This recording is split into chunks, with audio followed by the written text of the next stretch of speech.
기본적으로 지금 현재의 재벌 구도가 우리나라의 현실에서, 한국적 현실에서, 이 생태계 속에서 저는 우리나라의 그 유명한 자연생태학자님의 그 말씀이 생각이 납니다. 지금 인간이나 지구상에 존재하는 생물은 지금 몇 천만 년의 진화를 거듭해 가지고 지금 존재하고 있다는 그것이 임상학적인 적으로 볼 때 가장 경쟁력이 있는 모습이다. 그런 말씀을 갖다가 그분이 하시더라고요. 저는 이 우리 기업의 문제도 우리나라 기업들이 지금 몇 개 안 되는 품목에 있어서는 그래도 세계에서 지금 1등 경쟁을 하고 있을 수 있는 이 환경, 지금 현재 이 결과가 바로 그런 경쟁력의 살아있는 증거다, 살아있는 화석이다 하는 이런 어떤 측면으로 우리가 이 문제를 접근해야 된다, 그렇게 생각이 됩니다. 조그만 기업이 창업이 돼 가지고 한 이렇게 3년을 버틸 수 있는 기업이 100개가 창업을 하면 95개가 망하고 5개가 남는다고 합니다. 3년 정도. 한 7년을 지나면 이제 그 5개 중에서 하나 정도가 남는데요. 그래서 정말 이 기업이 성공하려면은 뭐 대체적으로 한 7, 8년 이상 지나가지고 100개 중에 하나의 기업이 남게 돼 있는데, 그 과정을 보시면은 정말 처음에 누가 투자자를 잡아가지고 어느 누가 자기 돈을 안 들이고 자기 주식을 51%로 해가지고 출발했다 손 치더라도 중간중간에 정자를 거쳐가지고 자꾸 돈이 떨어지면 또 외부 돈을 정자하고 이렇게 하다 보면은 나중에 가서는 보니까 정말 좀 잘해가지고 시중에 뭐 자기가 한번 이렇게 IPO를 해야 되겠다 이렇게 해가지고 하더라도 보면 그때 자기 주식이 남아있는 게 몇 %가 없어요. 그러면서도 또 그런 기업들도 그 중에는 어떻게 하면은 우리가 이렇게 하다가 우리 사업은 이 기술을 가지고 계속 할 수 있지만은 대기업들이 정말 우리 주식을 갖다가 정말 배수를 굉장히 높여가지고 인수해 줬으면 정말 좋겠다 하는 또 그런 희망을 빌어가는 기업들도 또 많이 있습니다. 그래서 그런 여러 가지 측면에서 볼 때 우리가 일률적으로 이 모든 것을 판단한다는 것은 대단히 힘들고, 다만 그 과정에서 정말 우리가 보호해야 될 대상들을 적절히 보호해 가면서 우리 기업들이 제대로 성장할 수 있고, 또 우리 기업의 판단을 국내에 있는 우리 기업끼리의 존재 속에서 이 기업의 문제를 보면 아무런 의미가 없다고 생각합니다. 우리 재벌 그룹에 관해서 볼 때는 국내 기업은 어차피 경쟁 그룹이기 때문에 가령 뭐 삼성 하게 되면은 삼성 하나의 문제를 볼 때 나머지 기업들은 전부 다 사실은 경쟁 관계에 있는 적이 좋은 이야기가 절대 나오지 않습니다. 그래서 경제단체들이 이런 데 나와가지고 이야기할 때도 특정 기업에 대해서 적극적으로 변론하는 걸 오히려 싫어하는 기업들도 많아요. 기업 내부에서는 통일된 견해가 없기 때문에 상당히 이런 부분들이 저는 재벌 기업들 하나하나를 놓고 보면은 사실은 비우호적 환경에 거의 100% 노출되어 있는 게 아닌가 하는 그런 생각을 저는 해봅니다. 다만 이 과정에서 일부 뭐 여러 가지 말씀하신 가운데서 투명성을 제고하고 하는 여러 가지 부분에 관해서 제가 뭐 전적으로 부정하는 것은 아니고요. 다만 오너십이라는 것이 오늘날 대한민국의 경제를 발전시킨 하나의 원동력이다, 이렇게 생각이 됩니다. 아무리 경영을 못하는 어느 최고 CEO가 오너가 한 분이 있더라도 그분이 기업에 대해서 최고 기여하는 결정적인 경영진은 한 가지래요. 한 가지.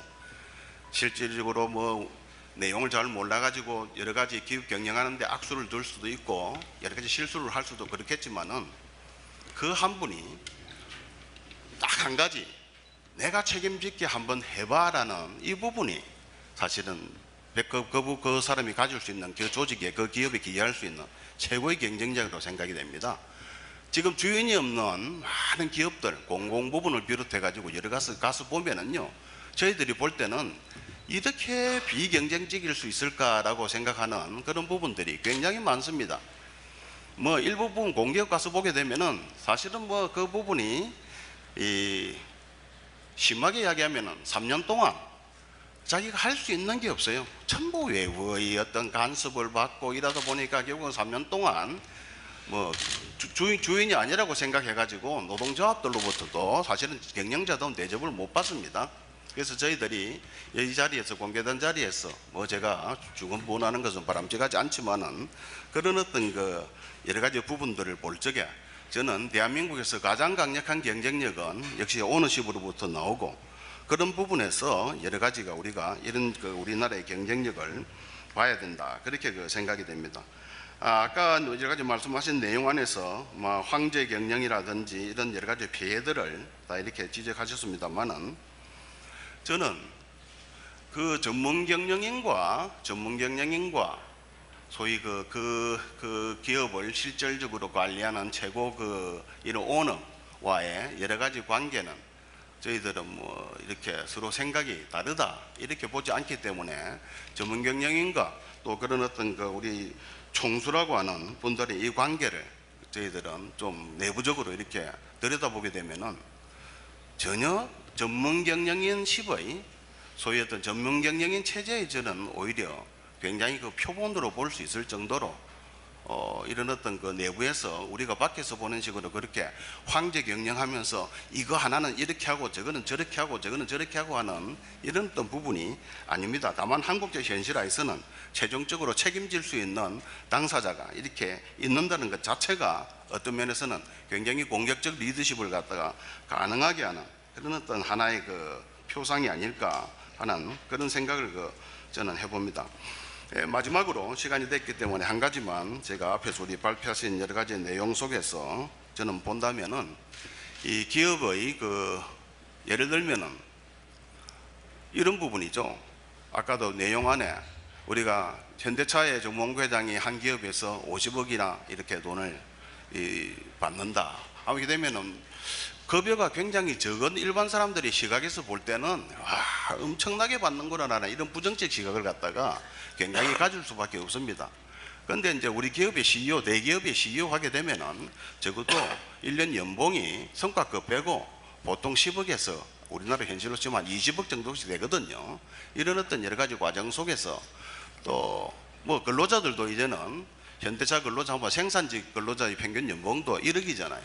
이런 여러 가지 관점에서 볼 때 50억이라는 이 돈의 금액을 가지고 정말 마치 자기의 기여에 비해서 엄청난 금액을 가져가는 것처럼 이렇게 하는 것보다는 사실은 또 그런 부분들이 여러 가지 돈들이 보게 되면 쓰여지는 것이 공적인 부분으로 또 개인들이 써야 되는 또 직원들의 자기 주위에 있는 사람들이 나눠주는 부분도 많고 그렇기 때문에 그 금액의 자체를 너무 이렇게 부각시켜서 보게 되면 마치 기업들이 자기 기여한 데 비해서 기업 내에서 굉장히 많은 걸 횡령하는 듯한 이런 어떤 이미지도 줄 수가 있습니다. 그래서 그런 부분들은 좀 더 관대하게 저는 볼 필요가 있고 우리 기업들이 국제 무대에서 그나마 지금 제대로 경쟁해 가면서 다른 나라 기업들하고는 어깨를 나란히 할 수 있는 이런 어떤 기업들이 불행히도 지금 굉장히 규모가 큰 이런 여러 기업들이다 보니까 상당히 좀 그런 어려운 점들이 이렇게 있습니다만은 그러나 삼성전자에도 제가 물어봤어요. 브라질이나 이런 나라에서 생산하는 그 많은 핸드폰이나 이런 거 생산해 가지고 그것이 과연 우리나라에 무슨 도움이 되느냐 그렇게 하니까 그 나라에서 가령 100만 대를 생산한다면은 브라질에서 생산한 그 100만 대의 생산한 이익을 한국의 매출로 잡아가지고 국내에서 세금을 다 내고 있습니다. 그렇기 때문에 이런 어떤 여러 가지 부분들을 볼 때 굉장히 우리가 좀 재벌 그룹들, 소위 말하는 이 재벌 그룹들이 국가 경제에 기여한다는 이 관점을 좀 우리가 글로벌한 이런 어떤 여러 가지 측면에서 좀 그래도 어느 정도는 지금과 같은 어려운 시기에 관대하게 볼 필요가 있겠고 그렇지 않다 이 소기업, 강소기업도 경쟁할 수 있는 기업들이 물론 많이 나오는 것이 필요하지만은 또 이런 엄청난 규모를 자랑하는 이런 어떤 쪽에서의 경쟁력도 여전히 필요하다라는 말씀을 이렇게 비전문가적 입장에서 드렸습니다. 감사합니다. 저는 부모 잘 만나서 금숟가락 물고 태어난 재벌 2세, 3세들 옹호할 생각 추호도 없습니다. 저는 현실을 말하고 싶습니다. 오늘 쭉 말씀들 하셨는데요. 이 현재 액면 들여다보면은 아이고야 이 뭐 무지하게 문제가 많네요. 좋습니다. 지금 여러분들 다 아실 겁니다. 대한민국 기업들 현주소 좀비 기업이라는 개념도 여러분들 들어보셨을 거예요. 제가 자료를 받아봤더니 좀비 기업이 복잡하지 않습니다. 영업해서 영업이익률 갖고서 이자도 제대로 못 갚는 기업들이 수두룩하다고 그럽니다. 지금 발표는 안 하고 있지만 상장 기업에 여러분들 깜짝 놀라시겠지만 물론 이론의 여지는 있습니다만 한 연구자에 의하면 40%가 넘는다고 그럽니다. 이제 이런 상황입니다. 그리고 사실 우리나라 뭐 공공연한 비밀이지요. 삼성전자하고 현대자동차 빼고는 제대로 기업들 굴러가지 않는다. 그냥 버텨나간다라고들 얘기를 합니다. 그런데 그 삼성전자와 현대자동차마저도 요즘 휘청휘청돼서 큰일이다라고는 뭐 얘기들 많이 하실 겁니다. 이거는 보수나 진보 가리지 않고 얘기들 합니다. 좋습니다. 이 어려운 상황인데 이 어려운 상황이 소유 지배 구조에 기인한다. 그래서 거꾸로 소유 지배 구조를 잘 바꾸면 이 기업들이 좋아져서 경쟁력이 살아나고, 여기 젊은 사람들 많이 계시는데요, 중소기업들 안 가려고 하고 다 큰 기업들 가려고 하는데 이 청년 실업들 다 해결할 수 있고, 나아가서 그 여파로 그 경제가 좋아지고, 그래서 중산층 더 나아가서 서민들까지 좋아진다. 그러면 소유 지배구조 고치면 됩니다. 만약 이 가정에 맞는다면 저는 100번 찬성하겠습니다. 분명하게 이 부분에 대해서 이 소유 지배구조가 현재 재벌과 대기업들이 어려움을 겪고 있는 거에 가장 중요한 본질인지에 대해서 우리 스스로 다들 정확하게 현실에서 이 증명을 해내야 될 것 같습니다. 시간이 거의 돼 있으니까 제가 한두 가지만 말씀드리겠습니다. 김우진 교수님이 말씀하신, 결국 이 소유 지배 괴리가 심해서 여러 가지 문제가 있었는데 그중에 가장 나쁜 게 소위 이제 터널링 현상이다. 그래서 대안으로 제시해 주신 게 이 지주회사의 자회사 지분율을 100%로 상향하면 좋을 것 같다. 저도 그럴 수만 있으면 좋을 것 같습니다, 현실에서. 그런데 지금 우리 교수님 말씀하시는 게 프롬 나온지 스테일 나온지 잘 모르겠습니다. 만약에 스테일 나오라고 한다면 이걸 이제 모조리다 100% 지분율을 올리기 위해서 돈을 만들려면 지금 팔아야죠. 갖고 있는 다른 회사들을.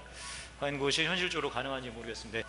저는 이 부분에 대해서 스틸 나온지 프롬 나온지, 그다음에 이게 현실적으로 가능한 얘기인지, 그래서 우리 교수님께 좀 이따 말씀을 주시면 좋을 것 같고요. 두 번째, 우리 김우찬 교수께서 현재 여러 지금 소유 지배구조의 이런 것들을 말씀을 하시면서 대안으로 의무 공개 매수 제도를 이제 제안하셨습니다. 의무 공개 그 매수 제도라는 게 뭐 100%까지는 아니지만 51%까지 소유하자. 이 문제도 다시 저는 스틸 나온지 프롬 나온지에 대해서 제가 지금 묻고 싶고요. 결국은 이것도 이제 지분율을 높여서 이제 기본적으로 소유 지배 구조를 이제 깨끗하게 하고 그 과정 속에서 소액주주들의 권리를 이제 보호하자는 말씀인데요.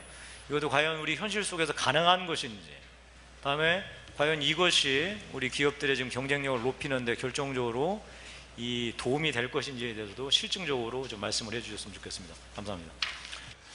앞서 재벌 소유 지배 구조 문제는 보수 진보의 문제가 아니다라는 것에 대해서 저는 전적으로 공감합니다. 왜냐하면 이 문제는 어찌 보면 가장 자본주의적인 시장 질서를 어떻게 구축할 거냐라고 하는 어떻게 보면 진보주의자들이 보기에는 좀 받아들이기 어려운 이슈이기도 합니다. 저는 그런 점에서 재벌의 소유 지배 구조의 문제는 보수 진보의 문제가 아니라 제대로 된 자본주의를 하자는 문제다, 이렇게 말씀을 드리고 싶습니다.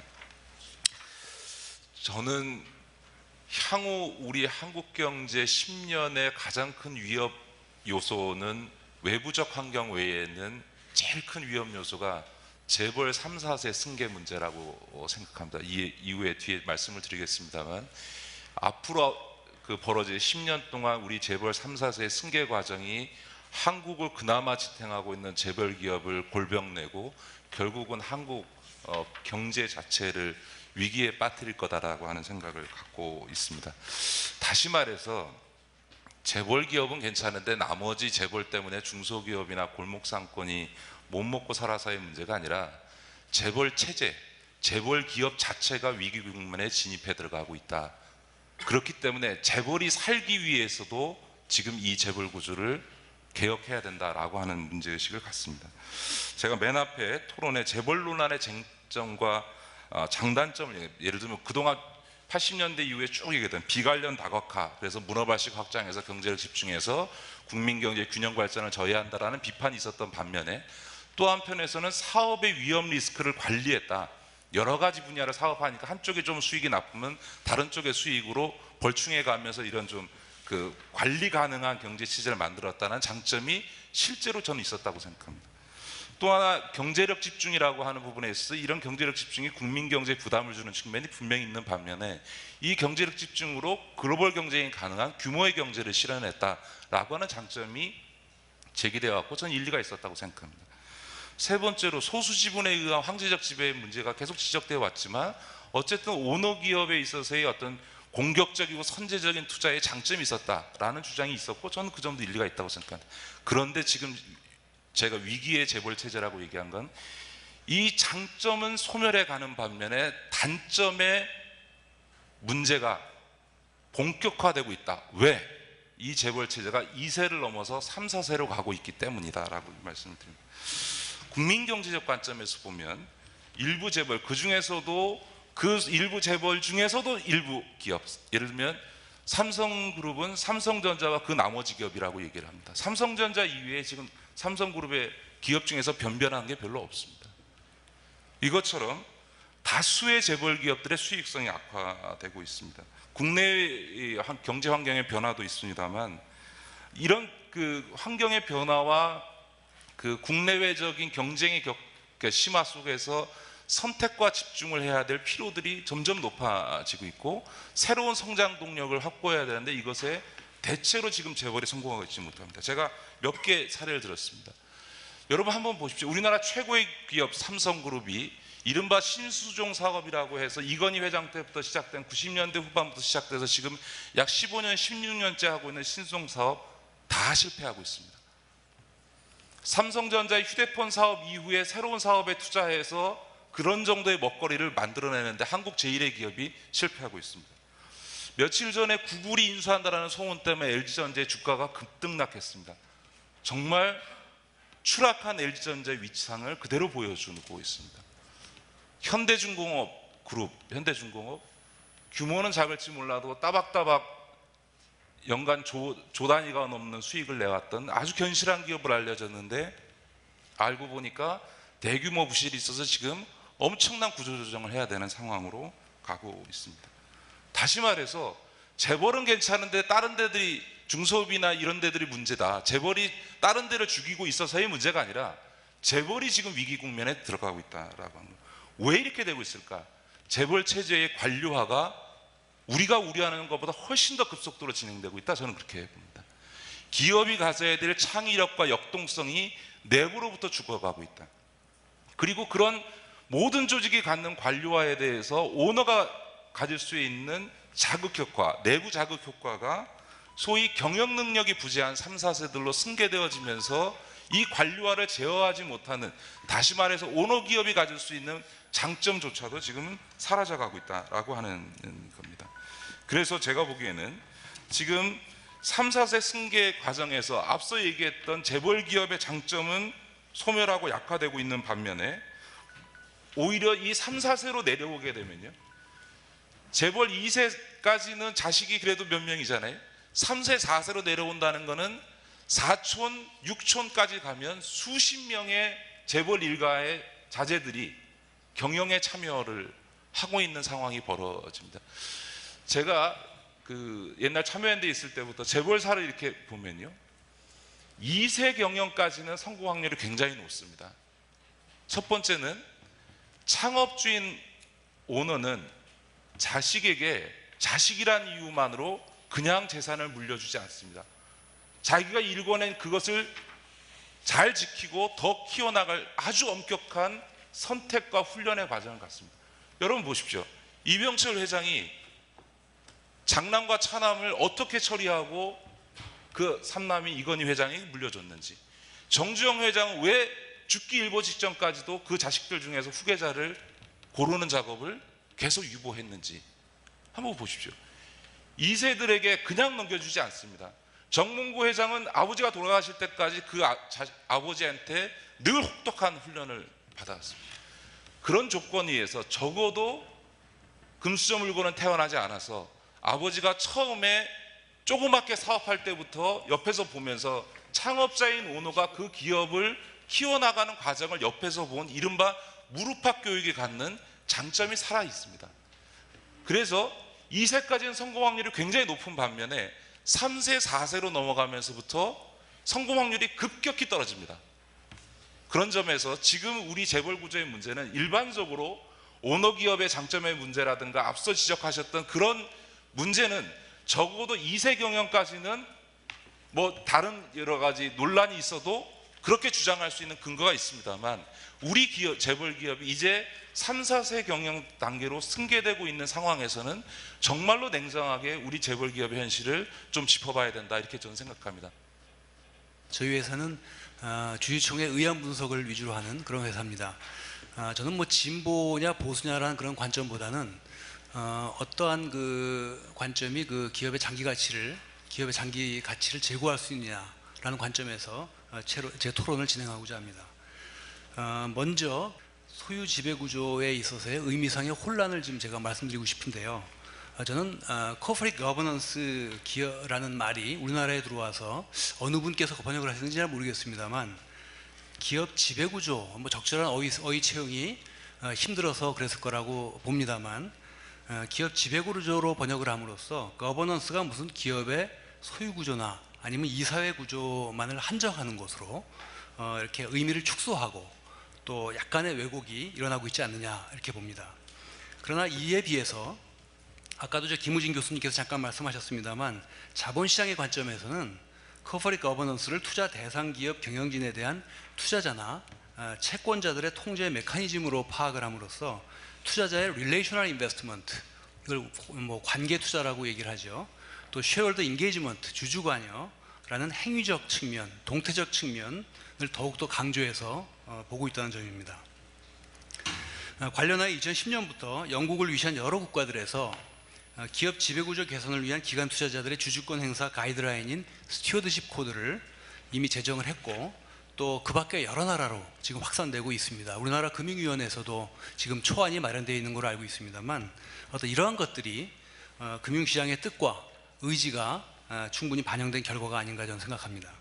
잘 아시다시피 기업 지배구조에 있어서 내부 통제와 외부 통제 메커니즘은 동전의 양면이고 상보적인 관계로서 이 양자의 균형 있는 발전이 모색되지 않으면 진정한 의미에 있어서 기업 지배구조 발전도 이루어질 수 없다고 저는 봅니다. 다음으로 앞서서 두 분 발제자께서 말씀하셨기 때문에 간단히만 말씀드리자면, 현행 우리나라 소유 지배구조의 문제점입니다. 우리나라 지배구조에 있어서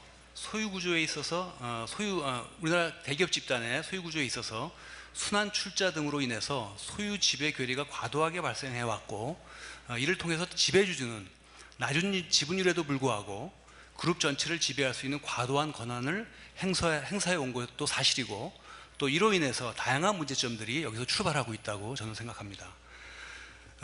이런 소유 지배 괴리의 문제는 지배주주와 주주 일반 간의 이해상충의 문제를 야기해 왔습니다. 잘 아시다시피 오너일가 지분율이 높은 비상장 계열사에게 일감을 몰아준다든가, 아니면 사업 기회의 사유화라든가, 또 무능한 경영진을 계속 보호하는 참호 구축의 어떤 지속이라든가, 이런 문제점들이 바로 그 대표적인 사례라고 할 수 있습니다. 최근 들어서 현 정부 들어서 국내 상장 기업의 저배당 문제를 지적하고 있습니다만, 이 문제의 근본에도 앞서 지적한 순환 출자의 문제가 자리 잡고 있는 것입니다. 즉, 지배주주의 지분율이 매우 낮으므로 배당을 통해서 지배주주가 취할 수 있는 이득의 규모가 매우 작기 때문에 고배당을 할 만한 유인을 전혀 갖지 못하는 것이죠. 그 대신 일감 몰아주기 형태로 사적 이익을 극대화하는 형태로 사적 이익을 극대화하고 해 나가고 있다, 이렇게 봅니다.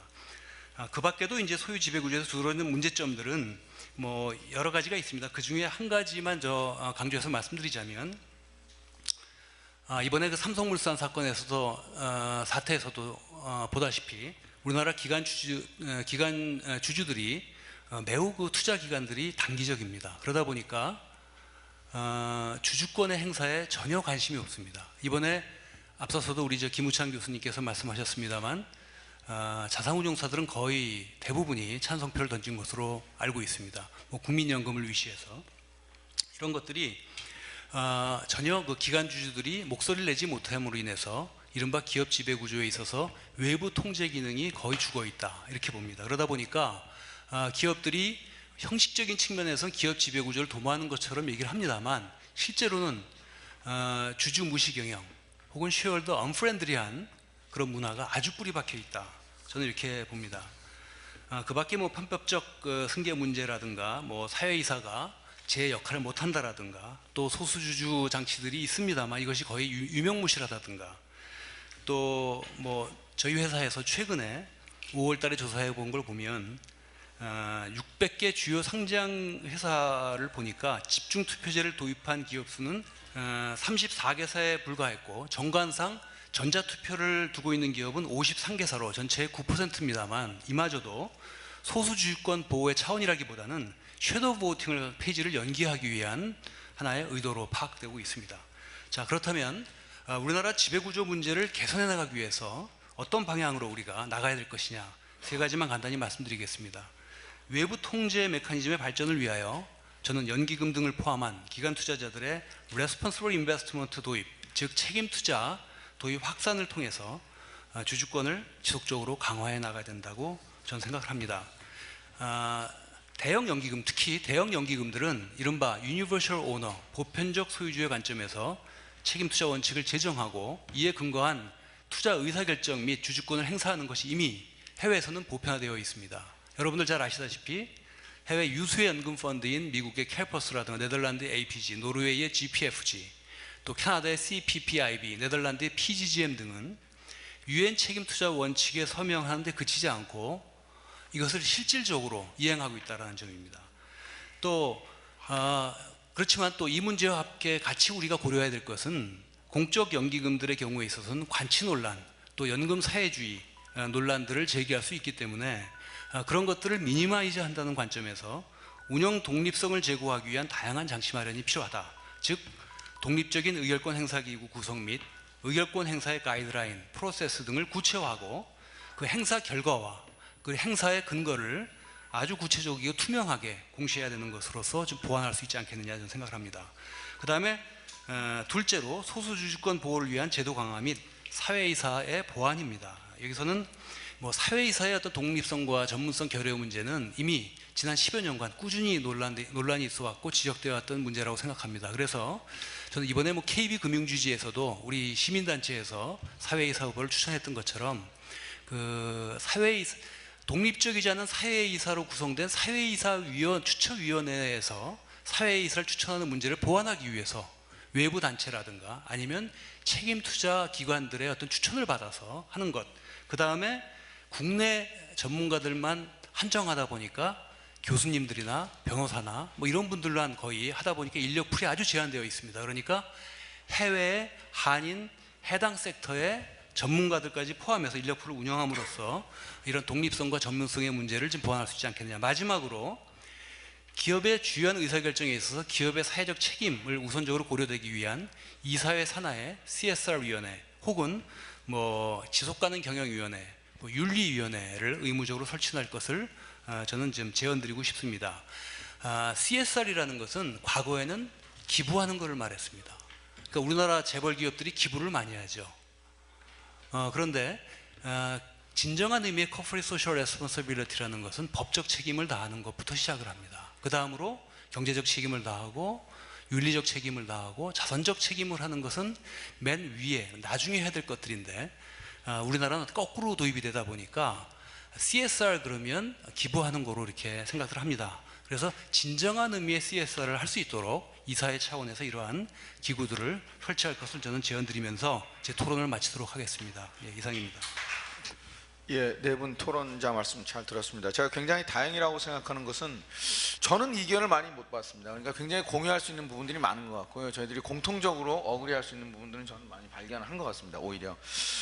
그렇습니다. 저만 그렇게 생각하는지 모르겠는데 우선 김영배 부회장님 말씀해 주신 것 그 전체적인 톤은 제가 굉장히 많이 공감을 했습니다. 특히 이게 지금 현존하는 구조가 있는 거를 경쟁력으로 봐야 되지 않느냐, 저는 굉장히 공감합니다. 그 부분에 대해서. 저도 발표할 때 말씀드렸습니다만은 한국을 비롯한 다른 나라들에서도 굉장히 발견되고 있는 현상이기 때문에 이건 어떤 측면에서는 균형으로 봐야 될 그럴 여지도 있고, 그리고 이제 특히 공공 부문에 있어서의 에이전시 프로그램 강조해 주셨는데요. 저도 그것도 굉장히 공감합니다.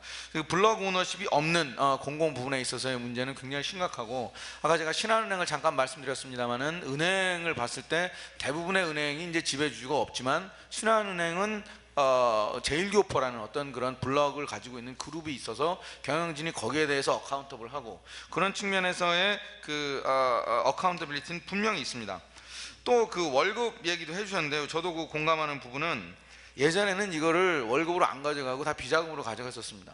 차라리 지금은 이제 공개되게 된 형태에서 월급 다 공시되고요, 배당으로 가져가고, 이런 것은 제가 보기에는 옛날에 비해서는 훨씬 더 진일보한 거라고 생각이 되고, 그러니까 물론 이제 규모에 대해서 있을 수는 있지만은 그거는 발전하는 거라고 그렇게 생각이 됩니다.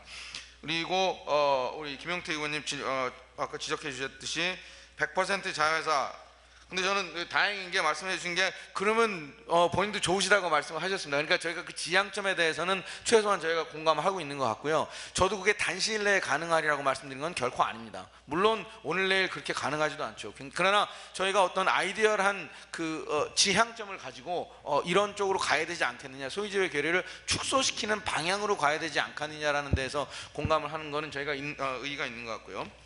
근데 이제 그 두 분 토론자들께서 말씀을 안 해주신 게, 이 행위 부분은 전혀 말씀을 안 해주셨습니다. 그러니까 이제 근데 이제 이쪽 토론자분들께서 이제 그쪽에 관점을 중점을 두고 말씀을 해주셨는데요. 이제 그 구조 자체의 문제라기보다는 사실은 뭐냐면, 그러니까 소유집의 괴리가 있다라는 것 자체가 문제가 아니라, 소유집의 괴리가 기업별로 다르기 때문에 그 다른 기업별 소유집의 괴리도로 인해서 계열사 간 거래가 발생하는 과정에서 터널링이 있을 수 있다는 거가 제가 지적한 문제점이었고요. 특히 이게 이제 지금 최근에는 왜 문제냐면, 아까 이제 김기식 의원님도 말씀해 주시고 이 대표님도 말씀해 주시지만 3, 4세 승계 과정에서 요 문제가 굉장히 부각이 많이 되고 있고, 일감 몰아주기도 사실은 승계 과정에서 나타나는 거고, 거기서 이제 더 많이 활용되기 때문에 그런 측면은 문제가 있을 수 있다라는 측면에서는 저는 이쪽 토론자분들하고 또 공감하는 부분이 있다라는 말씀을 일단 드리고 이따가 또 이어서 진행하겠습니다. 네, 토론에 대한 제 입장을 말씀을 드리면요. 먼저 김용배 부회장님 말씀하신 내용과 관련해서 어떤 말씀을 하셨냐면은, 그 존재하는 것은 그 자체만으로도 어떤 그 존재하는 것을 둘러싸는 생태계 하에서 최적 상태를 얘기하는 것이고, 따라서 가장 경쟁력 있는 상태가 아닌가, 그렇게 말씀을 하셨습니다. 근데 한 가지 비유를 들면은 두 사람이 이제 게임을 합니다. 전자오락을 하는데요. 한 사람은 총을 2발 쏠 수 있고요, 한 사람은 한 발만 쏠 수 있습니다. 이것도 생태계죠. 게임의 규칙도 생태계의 중요한 일부분입니다. 이런 상태에서 과연 그 결국은 총을 2번 쏠 수 있는 게이머는 당연히 이기고, 총을 한 발뿐이 쏠 수 없는 사람은 지게 되겠죠. 이것을 과연 최적이다라고 얘기할 수가 있느냐? 그 총알을 2번 쏠 수 있는 사람의 사실은 경쟁력이 별로 없는데, 단지 총알을 2발 쏠 수 있다는 이유만으로 그 게임에서 이겼을 때 과연 그 결과를 우리는 받아들여야 되는가? 우리 지배 구조와 관련해서도 게임의 규칙이 공정하지가 않습니다. 아까 말씀드렸다시피 충실 의무 위반 사안에 있어서는 반드시 원고가 입증을 책임해야 되는 것이 아님에도 불구하고, 꼭 그렇게 할 필요가 없음에도 불구하고 그렇게 하고 있고요. 집중투표제와 같이 주주평등의 원칙에 부합되는 집중투표제도를 다 거부할 수 있게끔 만들어놨고, 경영권 프리움도 아까 말씀드렸다시피 특정 주주에게만 갈 수 있도록 만든 이 제도가 과연 공정한 것인지, 그런 게임 하에서 결과로서 초래되는 상태가 최적인지, 그거에 대해서는 한번 생각을 해야 된다고 생각하고요. 그리고 또 한 가지 논점은 민영화된 기업들이나 금융지주회사나 이쪽이 더 못하기 때문에 우리 재벌 기업들은 상대적으로 잘하기 때문에 문제가 덜해서, 따라서 뭐 개혁될 필요가 없다라고, 물론 그런 의도로는 말씀을 안 하셨겠지만, 혹시 그런 쪽에 그 오해가 있는 분들을 위해서 제가 말씀드리는 건 어디까지나 재벌 그룹 체제를 더 잘 되게끔 만드는 그런 의미에서 말씀을 드린 거고요. 그거 관련해 가지고 이제 황제 경영에 관한 이야기가 나오는데, 황제 경영을 뭐 해도 좋죠. 잘 되면은 뭐 굉장히 성과가 좋기 때문에. 근데 이것이 실패했을 때 책임도 또한 져야 된다고 생각을 하는데, 과연 황제 경영이 실패했을 때 책임을 지느냐? 우리나라 지금 생태계 내에서 그런 것 같지 않습니다. 황제란 말을 쓰지 않겠지만 총수의 경우에는 대부분의 등기 임원으로 등기가 돼 있지 않습니다. 법적 책임을 지는 데 있어서 여러 가지 어려움이 있고요, 이분들에게. 또 설사 법원에서 유죄 판결을 받더라도 사면으로 풀려나는 경우가 많고요. 심지어 복역 중에서도 경영을 하고요. 사면되자마자 복귀를 합니다. 자, 사면되면 당연히 경영 복귀한다라는 그런 관례를 해외에서는 사실 찾아볼 수가 없습니다. 중대한 범죄를 졌고 3년 이상의 형을 구형받았고 그런 경우에는 사실 경영 일선에 복귀한다는 것은 다른 나라 기준에서 보면 말이 안 되는 거거든요. 과연 황제 경영을 하면서 책임을 지느냐라는 질문을 드리고 싶고요.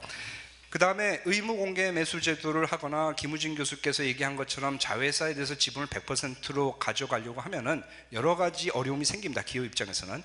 왜냐하면 100% 지분을 올리려면 25% 뿐이 없던 지분을 100% 올리려면 당연히 돈이 필요하죠. 돈이 필요하면 결국 어떻게 합니까? 그 모 회사가 신주를 발행하거나 부채를 더 떠안아야 되겠죠. 근데 부채를 마냥 그렇게 올릴 수는 없습니다, 현실적으로. 그럼 신주를 발행해야 되는데 당연히 이것도 지배 대주주 입장에서는 선택이 아닙니다. 왜냐하면 자기 지분이 희석돼서 그룹에 대한 지배권이 없어지기 때문에. 따라서 돈을 모을 수가 없습니다. 그런 경우에는 어떻게 되느냐? 결국은 이 제도가 집행이 되면은 결국은 그 선택을 해야 됩니다. 그룹들도 이 그룹 내에서 가장 경쟁력이 있고 이 그룹이 핵심 계열사라고 하는 기업들을 선택해서 그 기업에 대해서만 100% 지분을 가져가고 나머지 회사는 팔아야 됩니다. 그룹이 작아지겠죠. 그렇지만 국가 전체적으로 이게 나쁘다고 할 수는 없고요. 결국 매각되는 계열사들은 그 계열사를 더 잘 경영할 수 있는 다른 지배주주가 가져가는 것이기 때문에 자원 배분의 효율성 입장에서 국민경제적으로 더욱 좋다고 생각을 합니다. 예, 이상입니다. 지금 오늘 굉장히 토론에서 중요한 게, 그러니까 소유 지배 구조는 장기적 관점에서 접근해야 된다, 이거에 대해서 동의하시는 것 같습니다. 왜냐하면 저는 제가 말씀드린 게 소유 지배 구조를 당장 해결하려면 현실적인 어려움이 너무 크다라는 점을 제가 지적했고요. 그 점에 대해서는 다 이게 장기적인 관점에서 큰 방향 설정에서 의미 있다라는 말씀 제가 그렇게 이해를 했습니다. 왜냐하면 저는 지금 제가 입법을 해야 하는 사람이기 때문에 당장 현실적으로 불가능한 어려운 거를 당장 입법할 수는 없지 않겠습니까?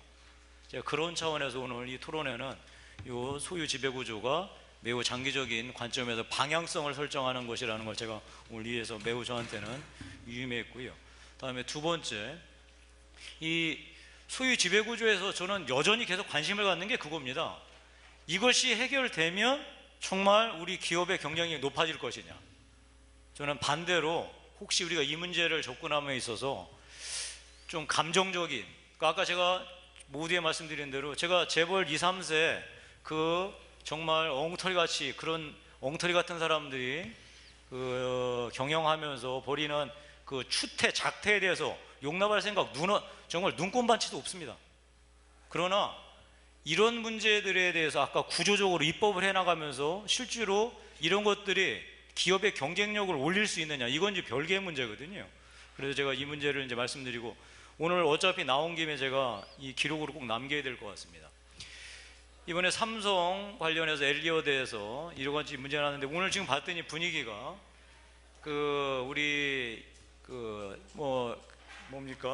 국민연금이나 그다음에 일반 우리 국민들 주주들께서 엘리엇 편을 안 들고 삼성 편을 드린 게 잘못됐다라고 하는 시각에서 보는데요. 그렇게 보지 않는 사람도 꽤 됩니다.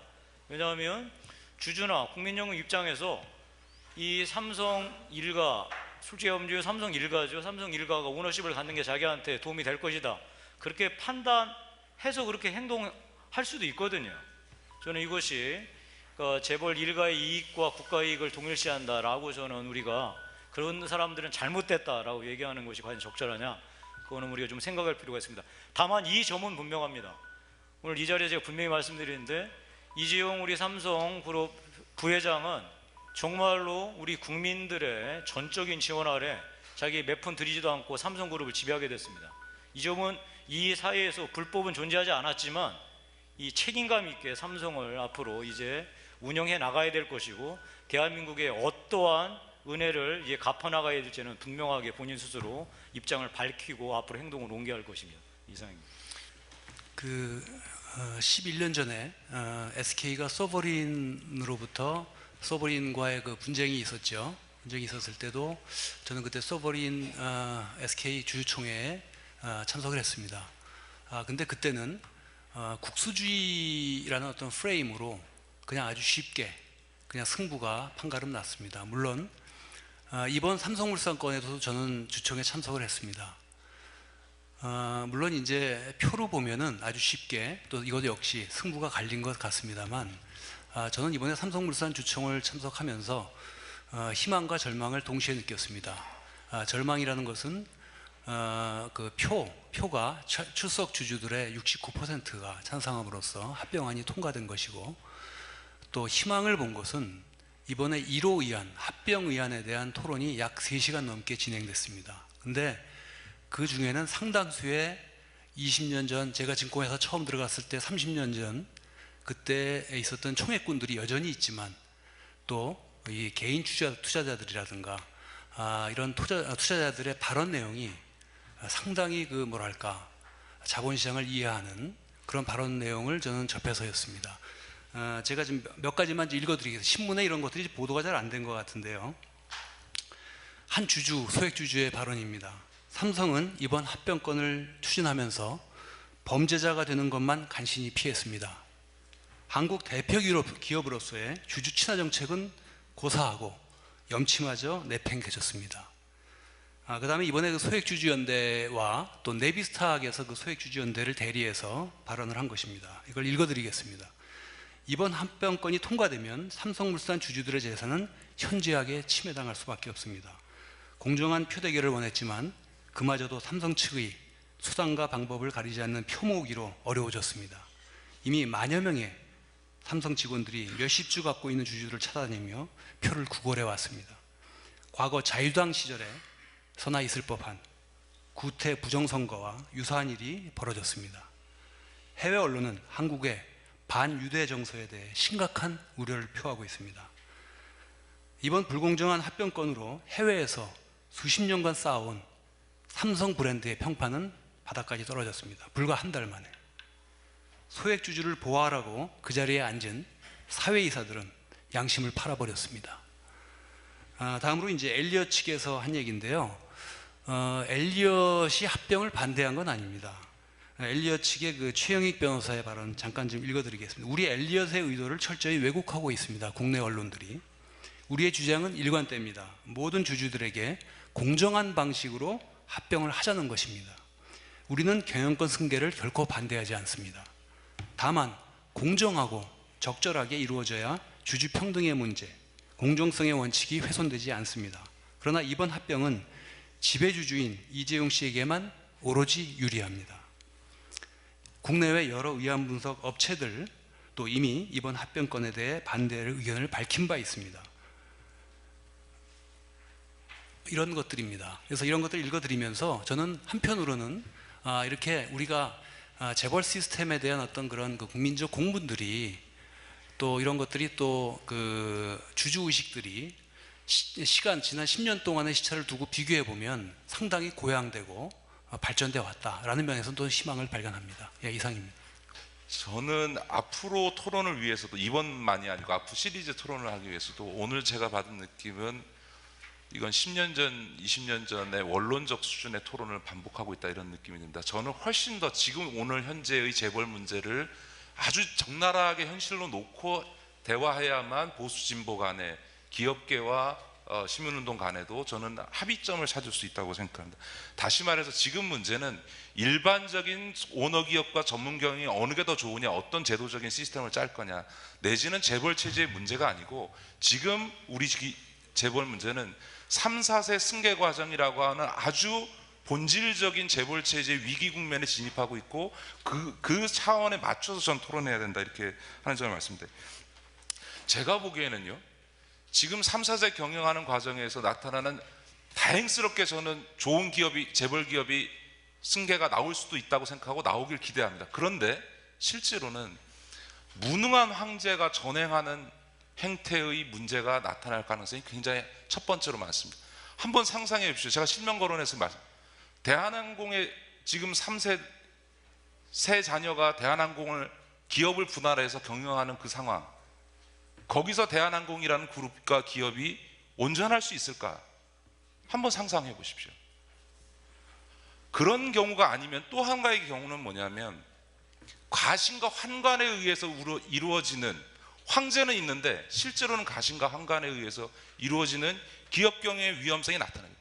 여러분 현대그룹 왕자의 난이라고 들어보셨죠? 그 당시 정몽원 회장과 정몽구 회장 간에서, 근데 실제로 그 싸움은 왕자의 난이 아니라 가신의 난이었습니다. 환관의 난입니다. 우리 기업에 있어서 저는 이번에 삼성의 메리스 사태와 엘리엇 사태를 대처하는 걸 보면서 굉장한 위기감을 갖고 있습니다. 삼성에 대한 오너로서 이재용 부회장에 대한 우려도 갖게 됐고, 동시에 그를 보좌하고 있는 미래전략실의 저 조직이 과연 어떻게 기능할 것인가에 대해서 매우 심각한 우려를 갖게 됐습니다. 그리고 저것이 경영상에 있어서 기업적으로 글로벌 경쟁 체제에서 위기가, 휴대폰 사업이나 이런 부분에서 위기에 처해 있는 삼성전자의 장기적으로 위기 타개책을 만들어 가는데 저 오너와 저 참모 조직 간의 관계에서 가능할까, 이런 문제의식을 갖습니다. 또 하나, 또 실명 거론해서 박용만 회장 이후에 두산이 저 사촌들 간에 과연 정상적으로 두산 그룹이 그룹으로서 승계될 수 있을까요?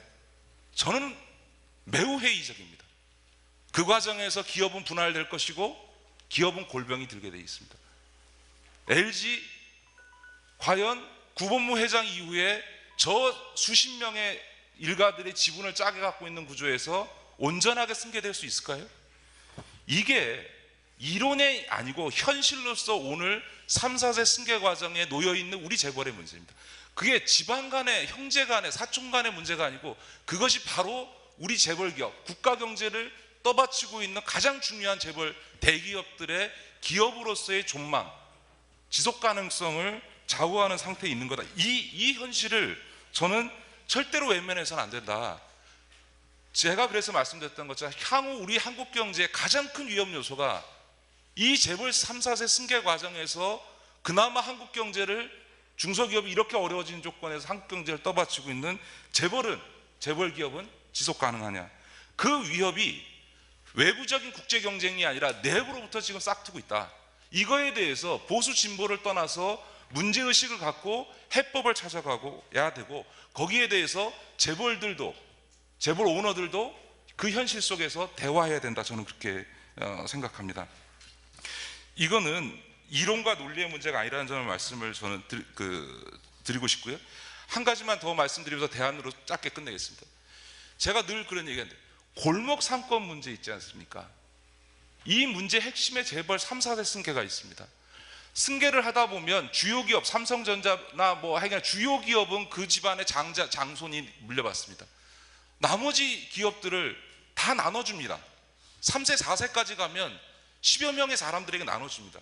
그 기업들이 글로벌 경쟁에서 돈벌이를 하는 게 아니라 재벌 체제에 기대서 손쉽게 영업 실적을 낼 수 있는 게 뭡니까? 국내 내수 시장에 뛰어드는 겁니다. 다시 말해서 재벌 일가의 승계가 3세, 4세로 가고 경영에 참여하는, 기업을 소유하기 시작한 재벌 일가의 후손들이 한 재벌당 10명, 20명이 돼가면, 그러면 중소기업도 골목상권도 존재할 수 없습니다. 이 3, 4세 승계 문제에 우리나라 골목상권과 중소기업의 문제가 사실은 걸려 있는 겁니다. 자, 이런 문제까지를 우리가 같이 봐줘야 된다고 생각합니다. 저는 그런 점에서 제도개혁과 관련해서 우리 발제자께서 지적하셨던 집중투표제나 다중대표소송제 같은 내부견체 장치도 만들어야 되고요. 신규 순환투자 금지한 거에 이어서 기존 순환투자 해소라든가 지부회사 소유요건의 강화라든가 행위규제 강화하는 등의 구조개혁도 해야 되고요. 또 지금 도입하자마자 흐지부지된 일감 몰아주기 규제 다시 강화해야 된다고 생각합니다. 이런 제도개혁들과 함께 제가 오늘 토론회에서 그 사회적 대타협 문제로 하나 말씀드린 건, 저는 스웨덴의 사회적 대타협이나 이런 사회적 대타협의 상당한 핵심 중에 하나는 국가와 기업이 처한 처지에서 세금과 소유권, 재산권을 타협한 거라고 생각합니다. 제가 여기 토론문에도 써놨습니다만 기업은 어려우면 노동자를 해고할 수 있지만 국가는 아무리 어려워도 국민을 해고할 수 없습니다. 그런 국가를 운영하기 위해서 필요한 복지, 교육, 고용에 있어서의 투자를 위한 재원 부분에 있어서 재벌기업이 발렛메이리 가문이 세금으로 법인세든 소득세든 인상에 동의해 줘야 됩니다.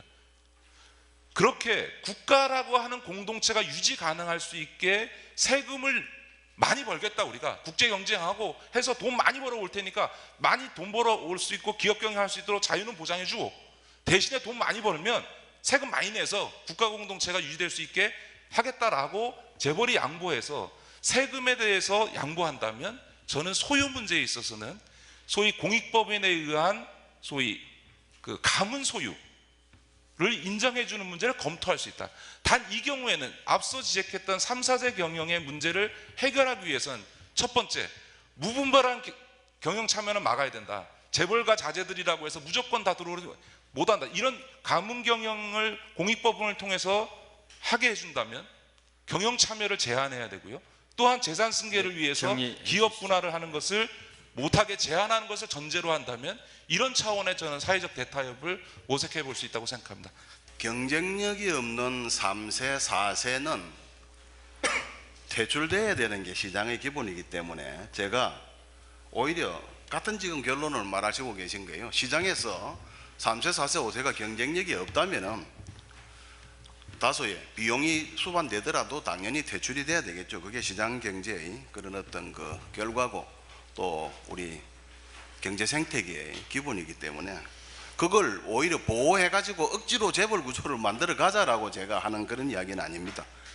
충분히 교육을 받고 주어진 현상 속에서 부모로부터 어떤 다른 사람들보다도 먼저 좋은 기회를 가지고 출발한다는 부분은 우리가 인정을 하고 그 이후에 잘못된 경영을 한다면은 당연히 그 부분은 포기가 돼야 되겠고 또 그 기업과 근로자와 시설 가치는 그대로 있는 거니까 다른 누군가가 인수해 가지고 더 발전시킬 수도 있을 것이고 또 실패할 수도 있을 것이고 그것은 의도적으로 뭘 하려고 할 때 더 큰 문제가 생기는 것이지 오히려 지금 그렇게 자연스럽게 저는 뭐 잘못이 있다면 그렇게 시장에서 평가를 받아야 된다 이렇게 생각이 됩니다.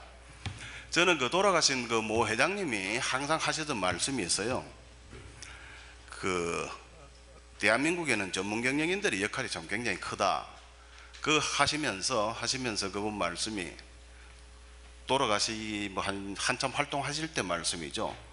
매일매일 자기 기업에 있는 이 간부들이 이런저런 사업이 하면은 기가 막히게 돈을 많이 벌 수 있다고 하면서 서류를 만들어 가지고 와가지고 매번 이거 사자, 이 기업을 인수하자, 뭐 하자 하는 그런 사람이 줄을 서서 기다린대요. 그 하시는 말씀이 진짜 사업이 잘 되는 게 아니고 걔들이 그렇게 해가지고 하게 되면은 지가 사장하고 싶어가지고 줄을 서서 기다린다는 거예요. 그걸 억제하는 것이 어떤 면에서는 자기는 고도의 경영이다. 그렇게 말씀을 하십니다. 그 정도로 우리가 볼 때는 황제식 경영으로 누가 앉아가지고 다 세세하게 이거 다 아는 것 같지만은 그분에게 대한 모독이 될 수도 있겠는데 저는 그게 아니고 사실은 전문적으로 일하는 모든 사람들이 주도하는 하나의 거대한 연출이다. 저는 그런 관점을 가지고 우리 경제계를 보고 있다는 말씀을 드리겠습니다. 너무 더 깊게 말씀드리면은 바람직하지 않을 것 같아서. 그 다음에 우리 그 엘리언 문제를 말씀하셨는데 뭐 다 좋게 다 이야기를 하죠. 그러나 밖에서 솔직히 이야기해서 국내도 그렇고 외국에도 그렇고 지분 약한 데는 들어가 가지고 조금만 분탕질을 하면은 경영권 분쟁이 일으키게 되면 주가 엄청나게 올라가잖아요. 한 7% 가지고 들어왔다가 나중에 잘못해 가지고 지금 2%로 그냥 합병해서 줄어들어 버리니까 그런 부분이 저는 상당히 좀 작전이 빗나갔다고 볼 수도 있는 겁니다. 그렇기 때문에 이런 부분들은 어느 한 관점으로 볼 수는 없을 것 같고 대단히 저는 복잡하고 그렇기 때문에 우리가 어느 한 관점에서 이걸 판단하기는 어렵지만은 그러나 어쨌든 저는 우리 기업들이 결국은 보호를 받아야 되고 저는 왜냐하면 시설과 인력과 모든 것이 국내에 있는 한은 저는 그런 부분들이 장기적으로 투자해가지고 도와줘가지고 정말 장기적으로 가치를 높여서 투자한다는 그런 관점이 아닐 경우에는 국내 기업들이 분명히 보호받을 필요가 있다. 왜냐하면 잘못 보호받지 못하면 저는 그 책임이 결국은 우리 국민이다 지는 것이다 이렇게 생각이 되고요.